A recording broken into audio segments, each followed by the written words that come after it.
and welcome everyone.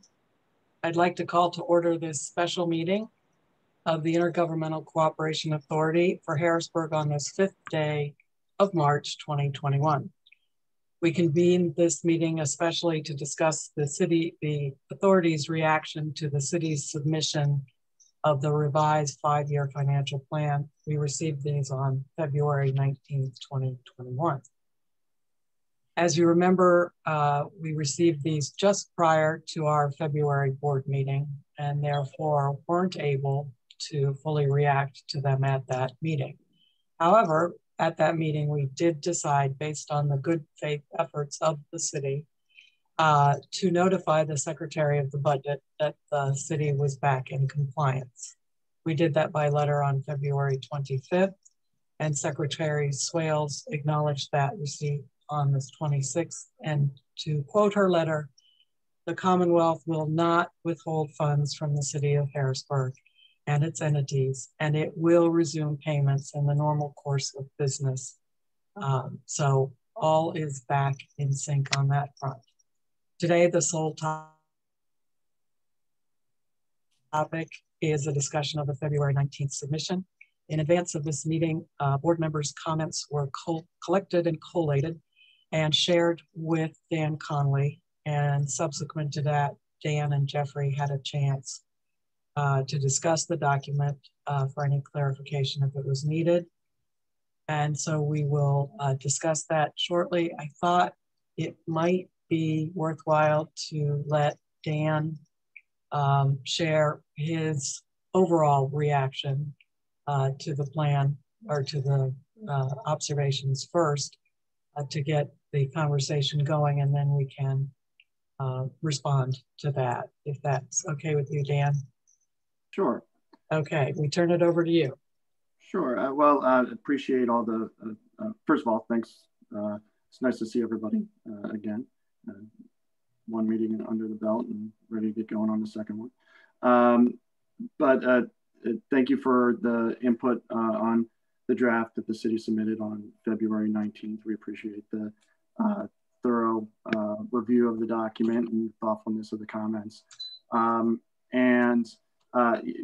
think the members raised a lot of good points. I think the city is in position to address everything in one shape or form in the next round of the 5-year plan, which is due at the end of April. Happy to answer any questions you may have that might require further clarification at this point. But substantively, I think we'll be able to get to most of those comments within the less than 2 months we have until the next draft is remaining. So I think in general the plan is on, and the city are both on the right course. We're projecting a lot of positive changes have been made in the last year or so. A year ago now, we were dealing with the uncertainty of a revenue cliff. That's been resolved. That is a major deal. This conversation that we're having today is a whole lot different than what I anticipated was going to be taking place 6 months ago, 9 months ago. Frankly, I didn't know what that conversation was going to look like. So that issue was resolved, I think is really important. We're making a lot of progress on renegotiating a deal with AMBAC that will save the city millions of dollars, and hopefully enter the debt markets again to establish a new funding source for capital improvements and generate general fund savings. And all of this flows through in the 5-year plan, which I think demonstrates the city's ability to secure and maintain structural budgetary balance. There are strong fund balances in the general fund especially, but also the neighborhood services fund. And happy to discuss all these issues and make any improvements that are necessary in the next turn of the document on April 30th. Thank you, Dan. Open it up for conversation among the board members, Jeffrey, and Marie, obviously, as well.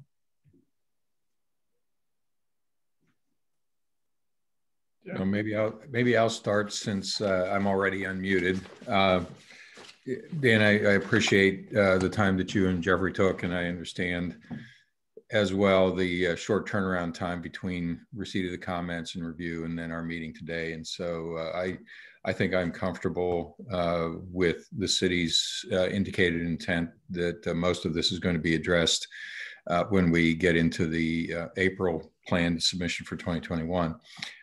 Just a couple things too. I know we've had some dialogue going back and forth on the city's accounting methodology and related matters. I understand you have some additional perspective on that. And I guess the city's landing somewhere between what the largest municipalities do, which is running their accounting system on modified accrual, and then what the smallest municipalities do, which run on a cash basis, but then still render their report to GASB and GAAP standards. And so I note in the plan, and then I guess as a part of our intergovernmental agreement, we are talking about how the city works its progression toward improving those accounting practices. That ties in together with improvements of the IT system and of course, hire of the new finance manager and so on. But just a quick question. How does all that first, if we're able to make the transition, how does that help management in better understanding the current day-to-day financial position? And is that, along with some of the other accounting practices that we've talked about and some of the financial projection and related management that we've talked about, how does that assist the city in re-entering the bond market and once they're improving its bond rating? Sure. Well, the idea behind the modified accrual basis of accounting is that, to help a municipality better understand where, your current revenues versus your current expenses match up. On a strictly cash basis, those two things may not be aligned, and in some cases, you can really distort the operating performance of your municipality on your financial statements. The city is current with all of its expenses, so that isn't as much of an issue for the city. It's more of being able to communicate that, not only we are managing our finances well, but also you can have these extra assurances based on these accounting standards that we're adhering to. Like you mentioned, the city does do their audits, obviously, on a GAAP basis. Their internal management prepared reports do account for encumbrances to mitigate against the misleadingly large fund balances, for instance, and taking into account those management factors. That's not overlooked by anybody at the city. One of the obstacles to making this transition, and I've had conversations with the folks in the finance department who have, I don't want to speak to them too much, but there's been some pain with these, in even just discussing this transition, not resistance, but it's just been kind of a difficult process, getting to these new standards. There's been a whole lot of effort, frankly, to get the finance department aligned with the controller's office. I think there's been a lot of progress on that front too. So at least we have numbers that are singing off the same sheet of music. I think with new finance director and the IT system, like you mentioned, I think that would go a long way towards making progress on this issue. Okay. In terms of the benefits of entering the bond market, it's certainly not going to hurt anything. I don't think they're in much worse of a position today in terms of establishing a credit rating, because their internal management reports are developed this way or on a budgetary basis. I think the rating agencies are still going to be focused more on, all right, we understand it's on a budgetary basis. How did you perform relative to those budgets? And in recent years, at least, the city has, been outperforming the budgets. I mean, last call on our last meeting, we were even talking about, oh, well, you're always outperforming the budget. How are you going to use these XX funds? So, that's not to say that, the city shouldn't move forward with these changes as appropriate.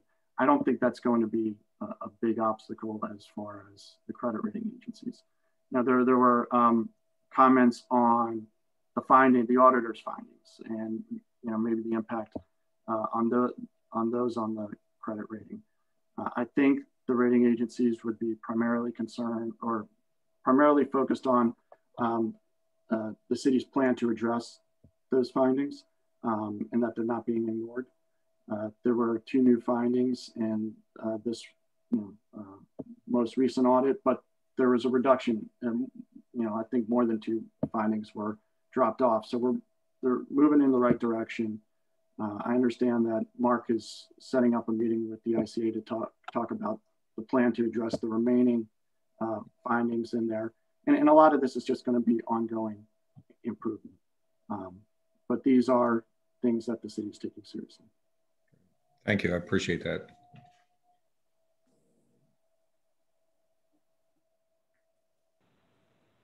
Dan, thank you. Can I ask a question about an item that's in the plan before us regarding the possibility of borrowing, of a new borrowing instead of the currently budgeted action of using fund balance to defease the quote unquote stadium bonds?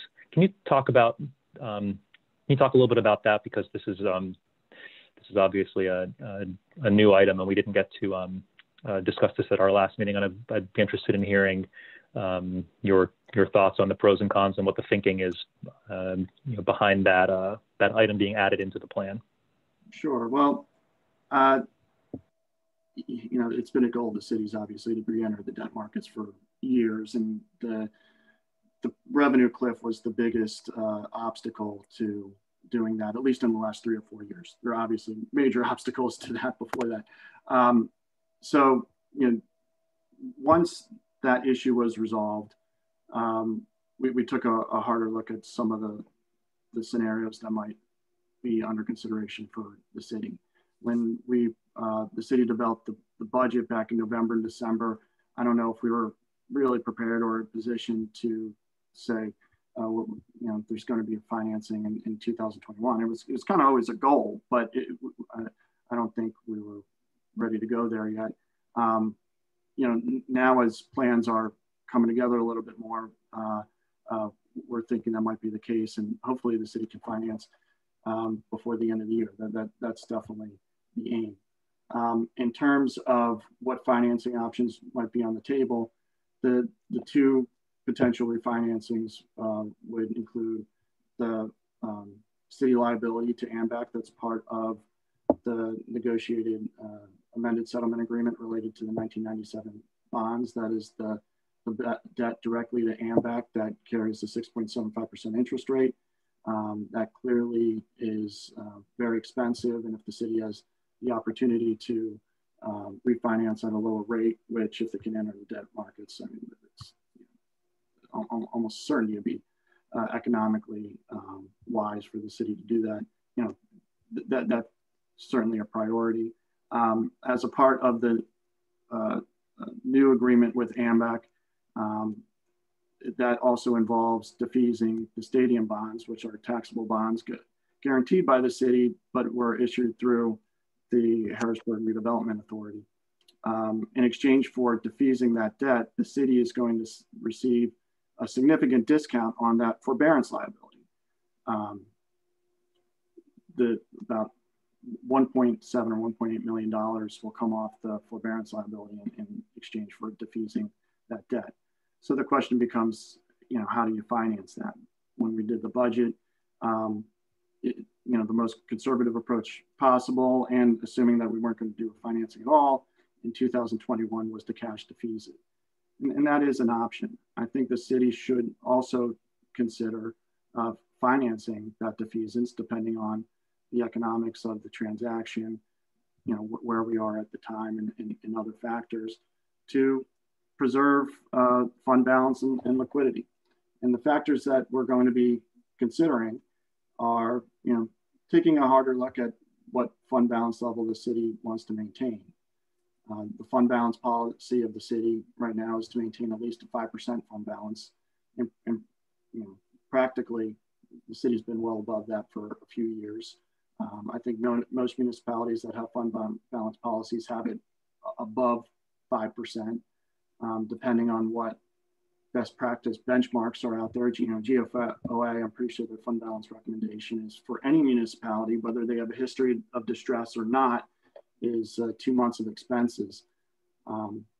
Considering that we are still on our way out of a pandemic, there is uncertainty related to that. And there's capital needs in the city that are deferred over many years. I think it would be at least wise for the city to consider financing that defeasance rather than coming out of pocket for cash for that. Again, as we get closer to transaction execution, we can set clear parameters, but that should be on the table. I think it's something for us to help keep a close eye on. Obviously, that's a determination that the city is ultimately going to make and what their capital structure is going to be. But the size of the fund balance in the general fund is, what's the way to put it, generous, and it's ultimately It's expensive to taxpayers to carry higher debt burden if the cash isn't being used for a productive purpose, whether that's to pay down debt or whether that's for capital improvements that improve the city. So just sitting in the general fund balance, I think the point is that as you develop those plans, I think it'd be very interesting to keep that as part of the 5-year planning horizon to make sure that the city's capital structure is supportive of the of the overall 5-year plan. Okay. And I think it's I don't think that the current liquidity levels are problematic at all. In fact, they're, as far as being too little, I think if they're problematic, it's probably the expense of carrying so much general fund balance and not having deployed that cash sooner to pay down some of the debt, especially some of the interest rates on that debt, as you know, are extremely high for the city. So that's for me, for my current thinking, I think that's an area of concern that we should like to help keep an eye on with you, especially as concerns the 5-year planning horizon. Okay. Sure, and the liquidity concern is particularly relevant to that multi-year projection. 2023 is another year that the city is projecting a reduction in fund balance because higher overall debt service levels that fall off after the 1997 bonds are completely paid in 2022. So we're looking at another year of potentially declining fund balance just to move along operationally and tend to a certain level of capital improvements. But I certainly agree that there's a trade-off between incurring debt and fund balance for sure.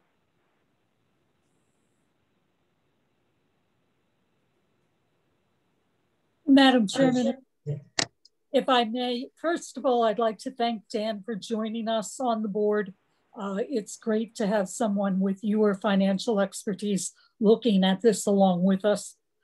Secondly, I'm going to vote for this plan today, but only reluctantly. I have been very pleased with the cooperation we've seen recently from the city, and I think that's making a real difference, and that would include your appointment to the board.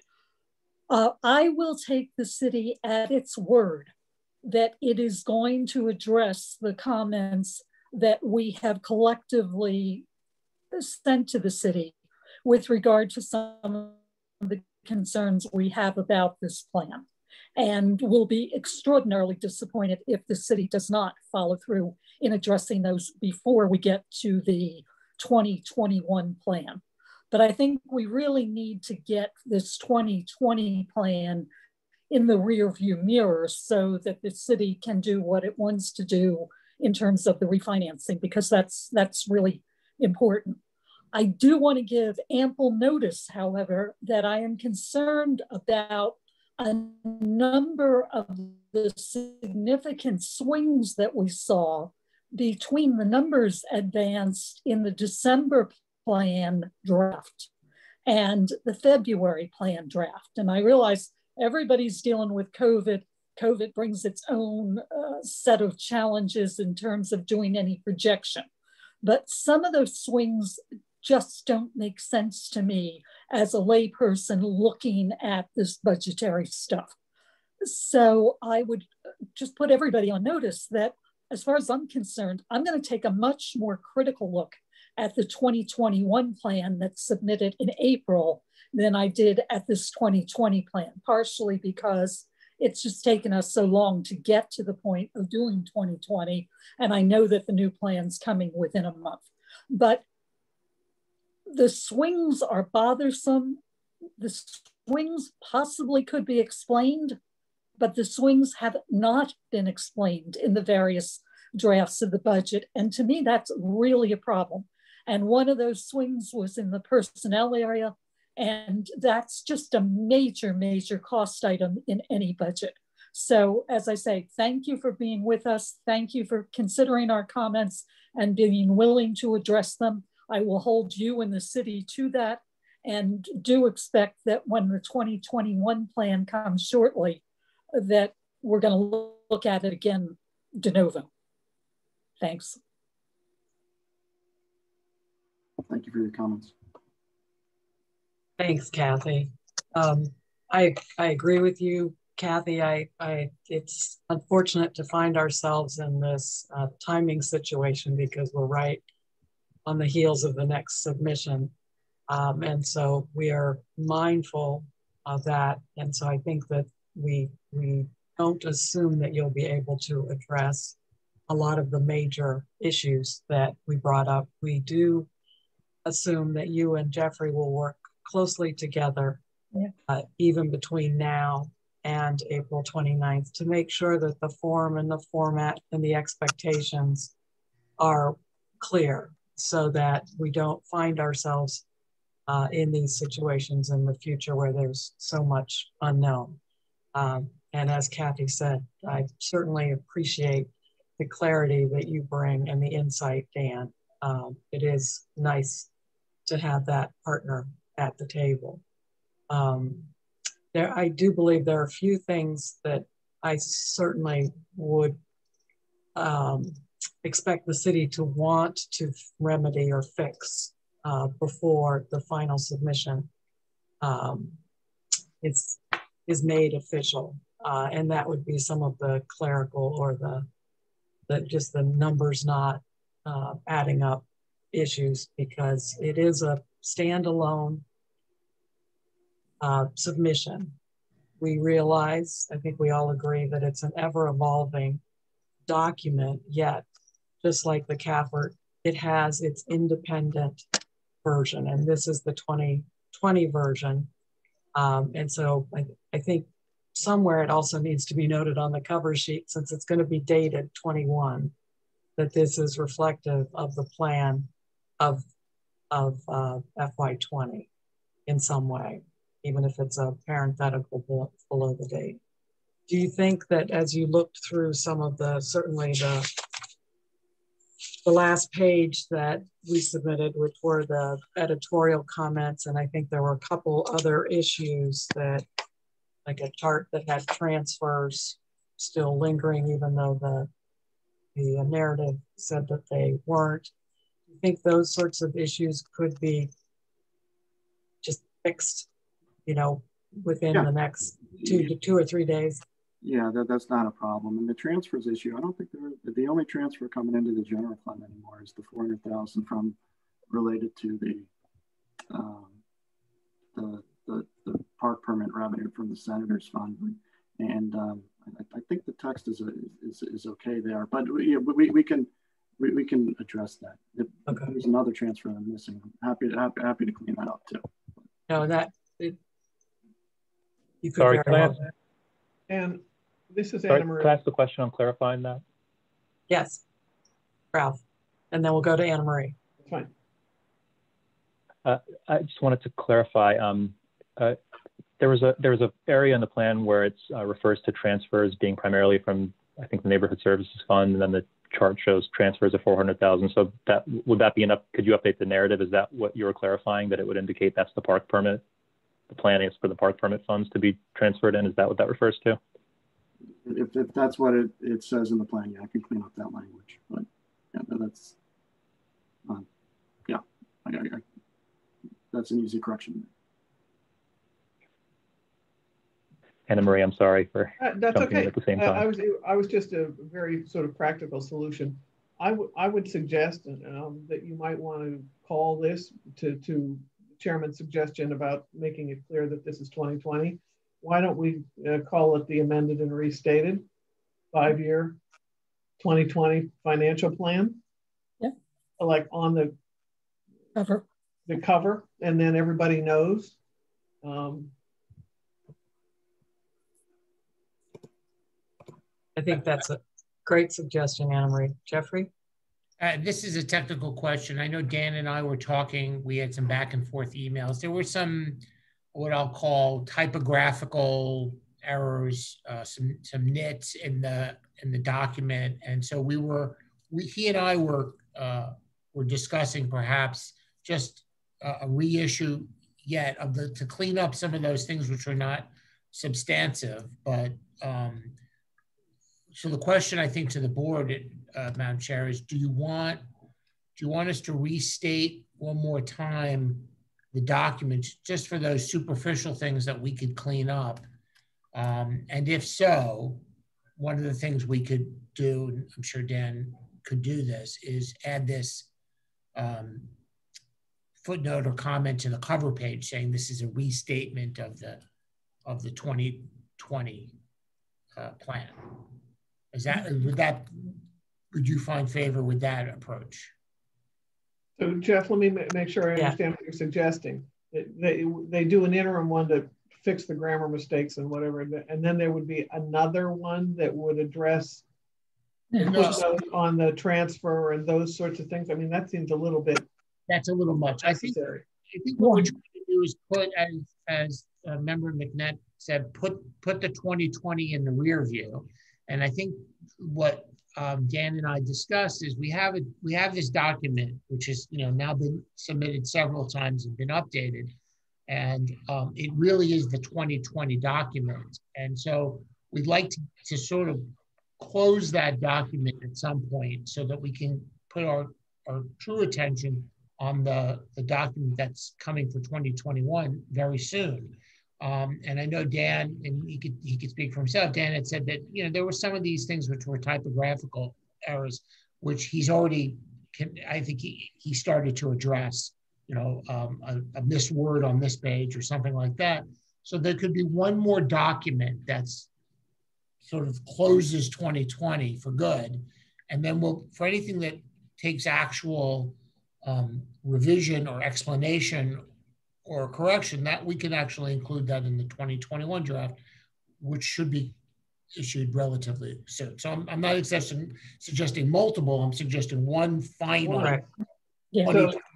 So that the questions and the comments that are listed in the materials from Chairman would really move till next year, is what you're saying. Anything that's substantive. If it's minor, now, but if it's something that requires additional work, that would be reflected in, because we're almost in the 2021 draft. We are that. And I think that's what Dan had agreed, that possibly the things on page 5 would be easy to remedy. Early next week, we'd get a new document that with Anna Marie's suggestion is, restated 2020 plan. And then we could add to that as supporting documents, our commentary, as well as some of the good information that I think came out as attachments or additional documents, but they're not actually incorporated into the plan. That would be like the Neighborhood Services Fund review, the capital projects report, the economic development plan, the mayor's certification letter from December. So that all sort of gets shuffled somehow into either a letter or a document that says, here are the components of them. Does that make sense? I guess, Dan, that's more from your perspective. Yeah, what he would like to do. So, I mean, beyond the stuff that's on the on like page 5 of your comments, you know, clean that stuff up and send it all over to you, and you know, include the supplemental material with that. I don't have a problem making the edits. I mean, what goes in, you know, as far as the final 5-year plan goes, or the submission. I mean, I suppose if those are attachments to the plan, it's not a big deal. I always thought of the plan as, you know, the core document itself. But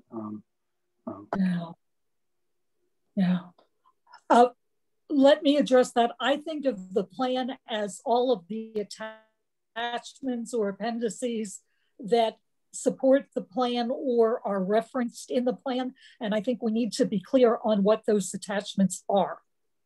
I mean, I don't see how you can take out the substantive, no matter what they're called, attachments or appendices, if that is the support for the plan. The plan itself is not a total document as I see it without those attachments or appendices. Anna Marie, you want to weigh in on that? I think that the plan is what it is. It's the plan, but I think that all of those, whether you want to call them appendices or supplements, I think that those documents are all, I'm trying to look for the right word, clarifying documents. So in my mind, they're separate, but they're related. So that if you want to create a thing called the 2020 submission, it's the plan and X and Y and Z. And but I do think, I do agree with Dan in that the plan is just the plan, and all these other things have been provided to the board to provide additional information, backup documentation, answering questions previously asked, I mean, whatever. And so that makes the totality of the 2020 submission. And I'm not talking necessarily about the response to the comments that we filed, because I see those as separate, but anything that the city submitted to us as the February plan, and I'll call it the plan backup in February, to me are encompassed in the financial plan, because otherwise no one knows what we were looking at in terms of the actual plan language. To me, Anna Marie, it's like a motion and the appendices to a motion. I get it. I was just thinking of a certified record personally. You know, yeah, it's a list. It's a list of things. And if that's, in my mind, if that's how I'm thinking of it, it's a list. And the first thing on the list is 2020 financial plan, amended and restated 2020 financial plan. And then there is a host of other things. The NSF, you know, all of those other things are on that list. I just want to define it no matter how we That's fine. It. So yeah, I don't disagree with you. I just think the plan is a separate and distinct document, and the other things are equally separate but related. Doug, you had a comment? Well, yeah, just on clarification, they are separate, but they are supporting documents, so do need to be bundled together. And Dan, these are all documents that we've already received, so we're not looking for additional information or additional reports. These are things that have already been furnished to the ICA previously. And since it's a public document, I think everyone should be availed of that information, because it was good information and it did clarify what how the city was moving forward, what the city had assumed.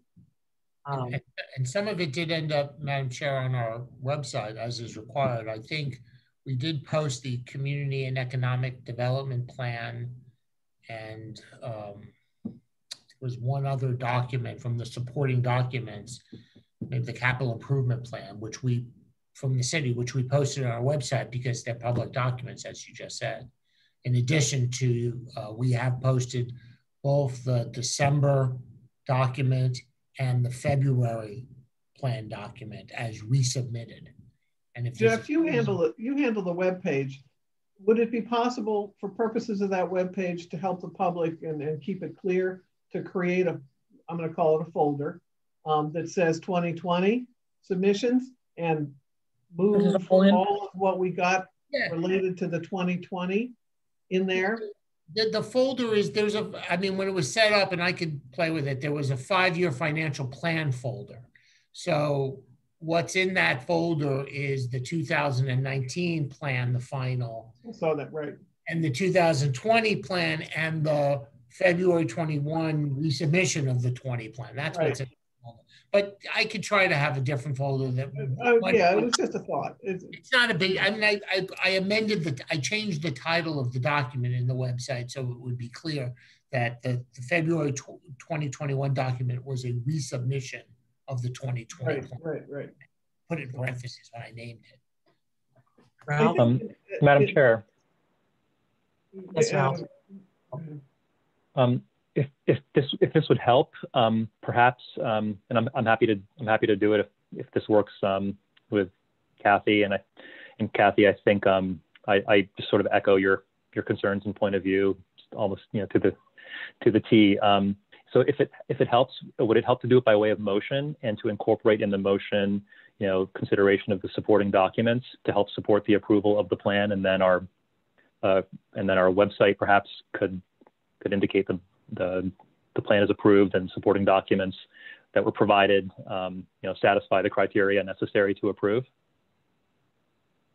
Would that be acceptable? I would be good with that. Do you want to state that as a motion, Ralph? Yeah, I'd like to make a motion to approve the submission before us, which is, can I ask for some help here? So I have a scattering of papers here in front of me, but I believe it would be the 5-year financial plan for 2020, which is submitted with the date of February 19. And in addition to that, to the plan document, incorporate the various materials submitted by the city that are supporting information that would otherwise be required for the standards for the plan, and that includes the capital budget project information, a response letter from the city dated February 19, and also some supporting information for the Neighborhood Services Fund related to projections and initiatives, and then finally our comment review letter, which was drafted and prepared and submitted to the city. Second. Any discussion? Do you have that, Jeffrey? No, it is record. We are recording. He's recording it. Yeah. Doug? Yeah, I think there were a couple other documents as well. The one I recall was the report on LERTA findings, and then there was a 5-year plan from the Community Development Office. Economic Development, right. Right. I think they should be included as well. I'll amend the motion to include those 2 additional documents that Doug identified. And I'll amend the second. And that would all be to include the all same. supporting information in support of approval of the plan. Any other discussion? We have a second on the floor. All those in favor? Aye. Aye. Aye.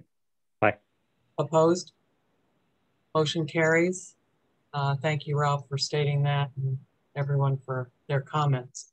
And so I think that, Dan, if you can execute those minor changes and the cover page change, I'd like to also ask a motion from the board to empower Jeffrey and me to review that final document and respond with the board's approval to that. So I guess that is a motion. Sorry. Second. Any discussion? All those in favor, aye? Aye. Aye. Aye. Opposed? Motion carries.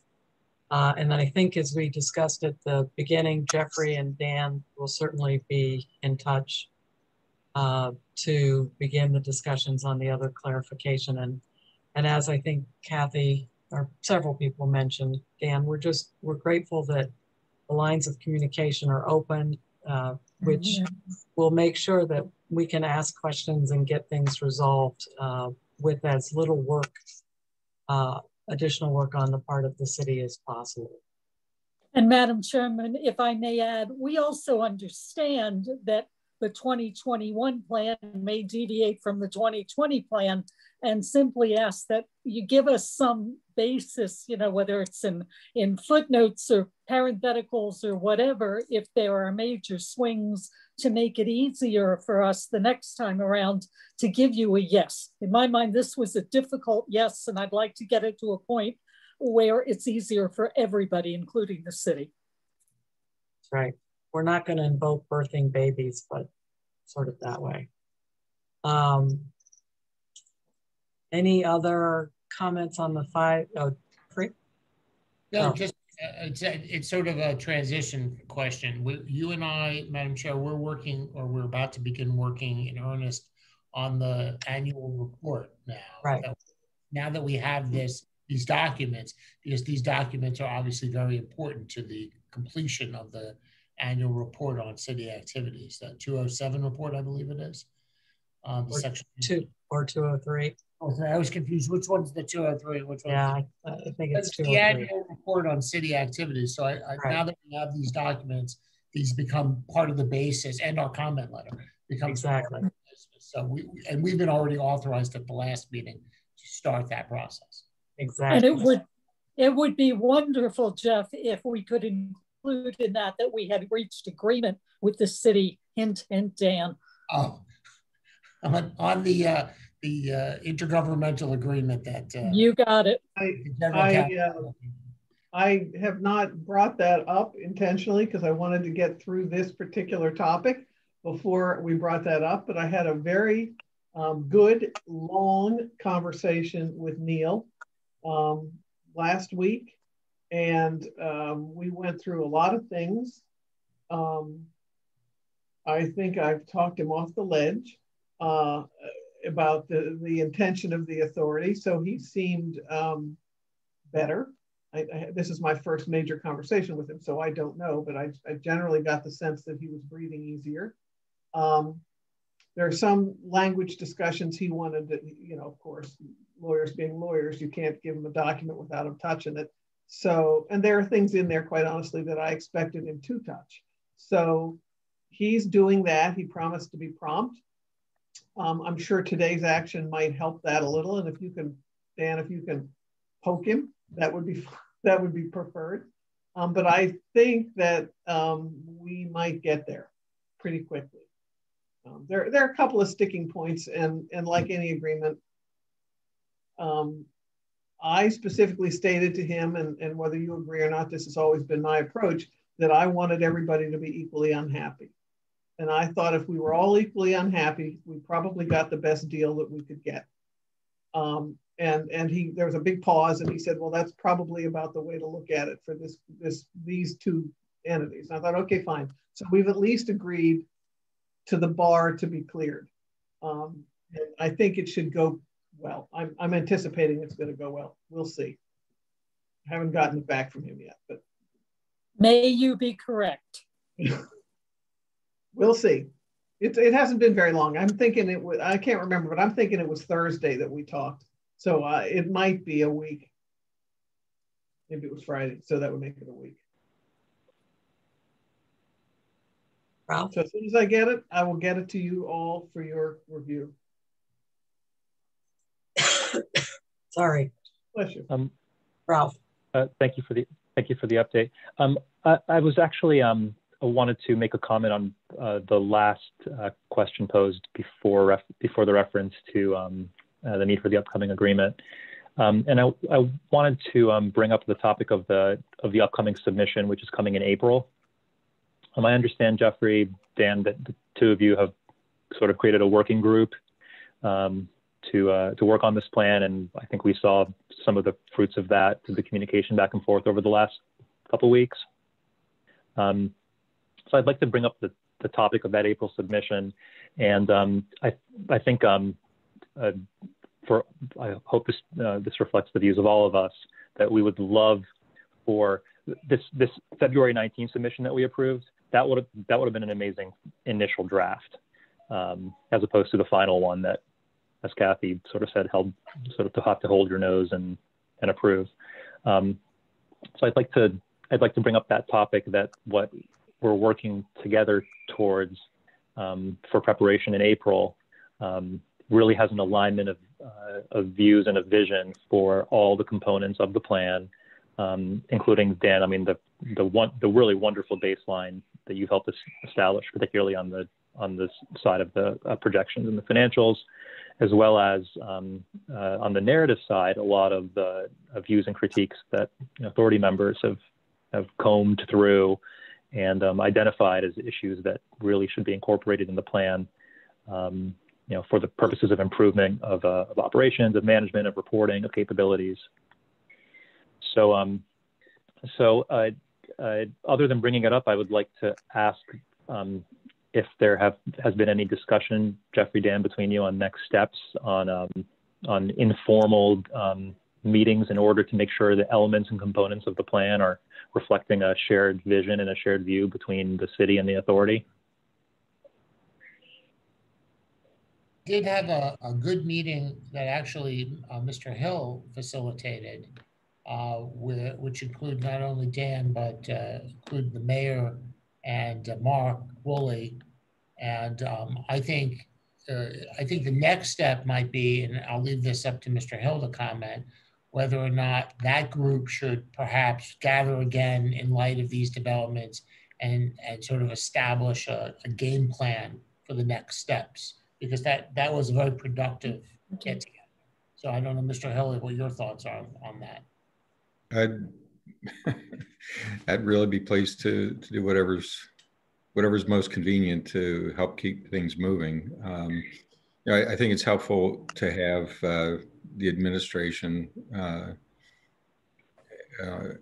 and our administration and staff represented, and then from our side, if we can have someone from our group as well as Jeffrey, I think that's helpful too, because it does reflect a couple different perspectives, but also brings in the professional point of view that's really needed to answer some of the more difficult questions. So before we go to Emily, I would be happy in your response to your inquiry, Ralph, is to just sort of say we'll get back to the group. We'll feel out the administration to see what the next steps are. And obviously Dan and I are communicating regularly, and we'll see how the city would like to proceed so that we keep the ball going, we keep the momentum that we've built and the goodwill and the communication going, and we don't just stop now and wait till April 30th, and then try to pick it up again. So I'll report back to the group once I understand what the next steps are. Anna Marie. One of the things that Neil and I discussed, he expressed a little bit of concern that they would turn into report writing machines at the city. I'm being a little bit facetious, but not too much. And I suggested that in order to mitigate that problem, that it would be helpful if somebody came, and I suggested quarterly, and just made an oral report. Here's last year's 2021 submission. we've run into this problem or we've run into that problem. Just want to give you a heads up. This is what we're thinking about doing or not doing, and to get feedback from the board and carry it back, so that to the extent that this is a fluid situation and reporting can be done that way, then the city doesn't feel like they're forced to create, constantly in this report writing mode, because as I understood this board, they wanted to participate on an active basis. And it seemed that quarterly, monthly, whatever we, would be helpful to get just quite literally an oral report on what's going on. Gee, this fund is doing well, that fund's not doing well. We thought we had somebody hired, they didn't, they walked away. This is where we are on the software, blah, blah. That sort of very quick, and have somebody who does that, who can, answer questions or at least carry questions back, if you will, so that when the report comes, there's been a back and forth through the whole year, so that when you finally get an actual written report, there shouldn't be much of a surprise anywhere in it. So if I could just provide some feedback, because I think, those are the kind of things that if we were in a normal timetable, we could discuss, but we're not, unfortunately, we're not in a normal timetable. So we're approaching April 30th, which is the submission deadline for the 2021 draft report. Right. This document, which the board just approved, the 2020 document, theoretically should have, in a normal year, would have been done in June of last year. Right. Here we sit in February of this year, and this was the time that we've gotten to the point where the board felt comfortable enough for the document. Right. So we are unfortunately back to back because of so many circumstances, including COVID, by the way, that really pushed the cycle unrealistically. So for this year, for the current fiscal year, we are going to be sort of back-to-back reports. Sure. It's inevitable. So what we're talking about is not dropping the ball, back to my comment about the working group, not dropping the ball from the document that we just was met with favor by the board to the next version, which is supposed to be submitted on April 30th, the next draft for the 2021 document, which is literally around the corner if you look at the calendar. And it'll be April 30th before you know it. And we want to sort of just keep the momentum going through the 2021 document. However, if that document is in good shape, or as Member McNett said, can be quickly turned into a yes, let's say by June of 2021, from that point to 2022, there will be a period of time where we can focus on what I envision to be the monthly reporting of the city's activities between the annual. Right. So I think that was my intention by what I said. Is I jumped ahead. Quite honestly. And what I had said, just for the group's knowledge, my 2 cents is I very much like the new DCED Act 47 reports that are being prepared by the city. I think they're very good. I would like to see those reports continue now that there's a template set up for Act 47 reporting. My only concern is that should the city at some point exit Act 47, who knows when that might happen, those reports would then stop. And I don't really want to see those reports stop. I like them. And so what I was suggesting is that this board might incorporate in the agreement that should the city exit Act 47 status, they pledge to continue to prepare and to deliver to the ICA the Act 47 reports as if they were still in Act 47, so that we would then get monthly submissions in the standard DCED format, which we could then track between the 5-year plans, the activities, the financial activities. That was my... Let me sort of summarize to get us on a good time track, and then I'll turn to you, Ralph. I think that we have a meeting in 3 weeks or so. If perhaps Jeffrey and Dan could have gotten together, possibly with Doug, to say, here's the timeline that we're going to follow. That would be a great nugget. I agree with the DCED reports, Anna Marie, just as clarification. I don't believe we've ever asked the city for a report, for them to create a report to date. We have only wanted to take advantage of reports that have already been submitted. And we do get, we're hoping to continue to get the check runs, and we get the controller's report and the DC report all together. Make that a good source of information. And then I do think, Anna Marie, your suggestion of, obviously we have Dan every month, but maybe quarterly to include Mark and the mayor, where other perhaps substantive philosophical issues could be discussed, because I would hate to have to ask Dan to represent the mindset of the mayor, which I think would make it awkward. So I think that's a great suggestion as well. And Ralph, sorry. Yeah, I would echo what you say. I think on the topic of reports, and hopefully these comments are helpful, Jeffrey and Anna Marie and Dan. I think on the topic of reports, the concern is that a plan, for example, is not being followed. And adherence to good reporting practices it's just a best management practice. What gets measured gets done. And the fear, quite specifically, is that the city either does not have the capability or doesn't have the management practices to measure progress in its activities. An example of that might be the really disaster with the receivables situation with the Neighborhood Services Fund. Another example might be project management of a capital improvements project, where perhaps a budget is not being watched on a percentage completion basis for a large, long-term project. And then you get in the situation of needing to make budget transfers to complete a project, rather than knowing on a periodic basis that the important activities, and especially activities that have a major impact on the planned initiatives, that those activities are being measured and managed. So on the topic of reporting, I think the important thing to establish is that the reporting level that's sufficient for good management would be beyond sufficient for what a group like the ICA would need to see. I think, as an ICA member, I think I would want to know that the city, A, has the capability to measure what it's doing, and then B, is actually measuring it, and that the managers in the city are watching and measuring through the use of good reporting features. So hopefully that comment is helpful to let you know the frame of mind of at least one of us, and perhaps others as well, as to the importance of reporting. It's not the creation of reports for the ICA.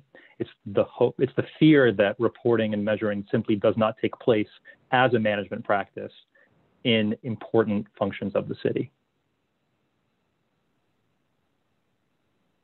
Thank you, Ralph. Doug?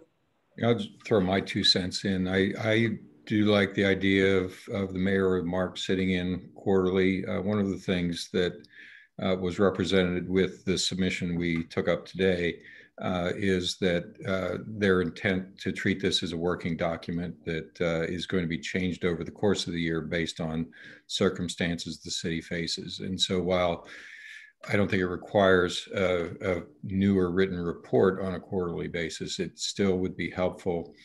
You know, the written reports are good. The normal financial reports and the DCD reports are good.